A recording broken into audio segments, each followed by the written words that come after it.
These days, it seems like gaming phone companies will do anything they can to one-up each other by packing in ridiculous specs and features that are not found in the average phone. With high-end ARM chips, it's possible to make small devices that can fill the role of a docked home console while also being able to give you great handheld performance with bleeding-edge cooling solutions that will allow you to compete with current-gen hardware. Today, we're going to take a look at one of the most powerful gaming devices on the market to see how it performs. The Red Magic 6 comes with a Snapdragon 888 and an Adreno 660 GPU, 12GB of LPDDR5 RAM, 128GB of UFS 3.1 storage, a 5050 mAh battery, a 65Hz 6.8 Full HD Plus AMOLED display, and Wi-Fi 6E. I'll put a link to the full spec page of this product in the description box below. Beyond the amazing performance that you'll see in just a moment, the screen on this phone is a real highlight. You have the ability to pick refresh rates all the way up to 165 Hz from 60, and the only unfortunate thing about this is that there is a severe lack of games available on Android that can take advantage of refresh rates this high. This isn't a new issue, and I hope that within a year or two, we start to see more big players opening up their games to refresh rates over 60 Hz. The Red Magic 6 sports a smooth curved back panel with two red LEDs on both sides that are very faint. It doesn't bother me too much, but these lights are nowhere as good as the ones that you'd find in a Black Shark or in an ROG phone. A new thing this time around is a rather powerful fan to keep the 888 cool, and it does do a good job of keeping temps down under heavy loads, especially compared to normal flagship phones, but it doesn't mean that this fan can substitute the performance that you'd get with a dedicated cooling solution, as the back of the phone can easily get warm to the touch if you're playing really demanding games like Genshin Impact or doing high-end emulation of 3DS or Switch. Red Magic advertises a fan like this on their own page, so they are fully aware that even with all of the work that they've done on this phone, there are still things that are impossible to achieve when we are trying to cool current-gen ARM chips within a confined space. The last bit of details on the outside of the phone also point towards other accessories that you can buy from Red Magic, like dedicated controllers that slide onto the sides, but I don't have those, so I'm just going to be using a variety of third-party ones for this video.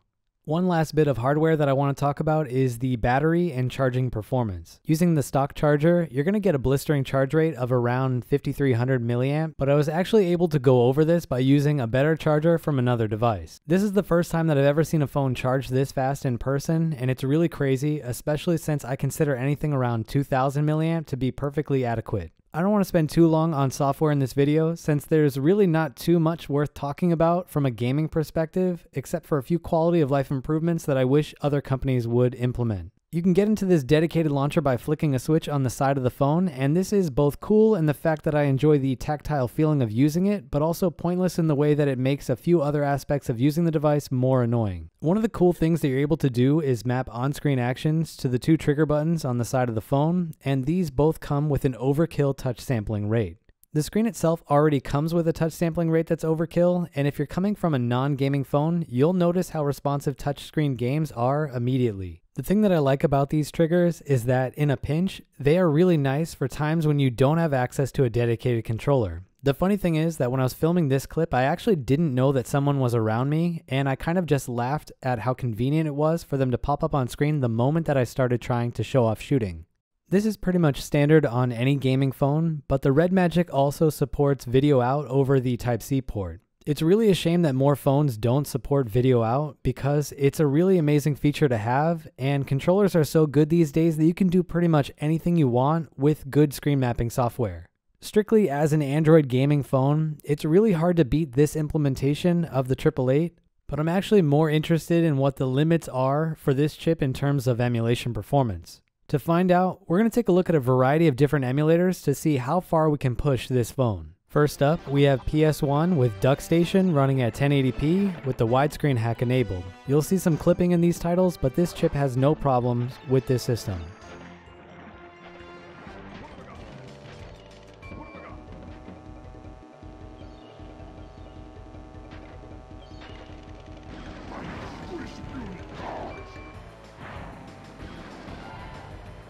Next up, let's jump over to N64 and let's take a look at two titles that are notoriously difficult to emulate running at 640p.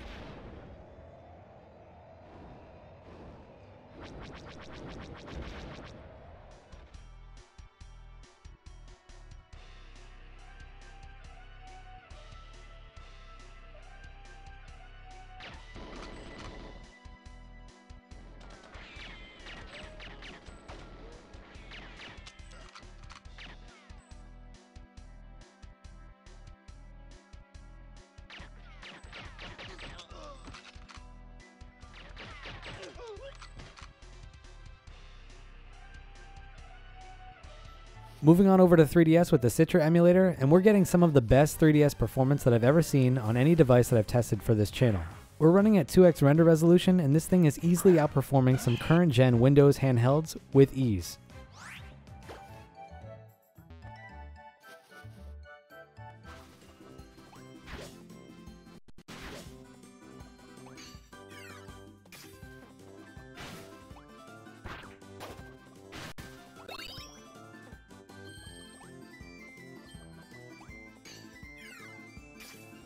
Moving on over to PSP, and God of War speaks for itself. The game is running at 5x render resolution, and this is also some of the best PSP performance that I've ever seen in a handheld.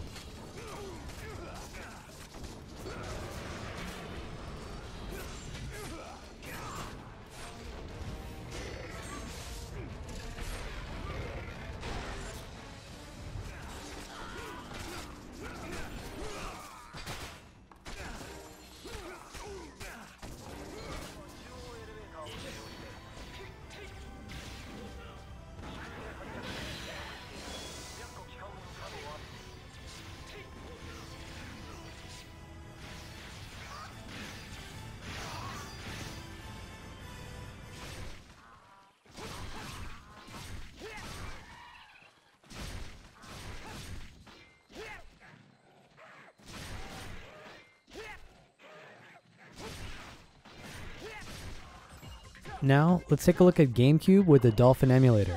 This is the official build of the emulator, and we're running games at 2x native resolution with the widescreen hack enabled.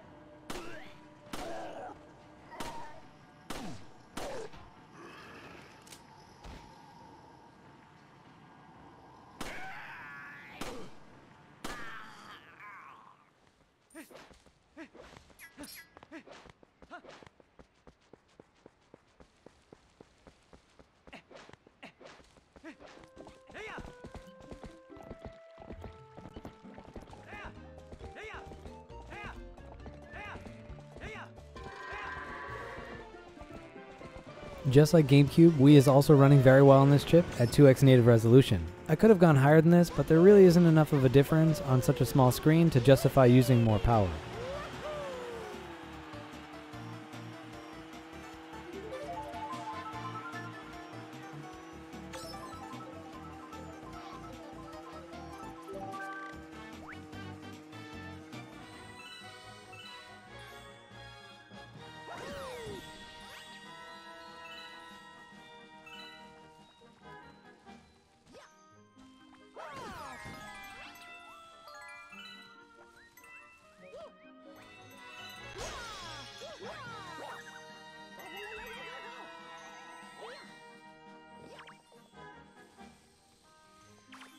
Finally, we have PlayStation 2. I'm using the open source Play emulator as I was really interested in seeing if this thing could finally compete with the trash Damien PS2 emulator with all of the extra power that we have, but this performance still isn't good enough, and I hope to see some big improvements going forward.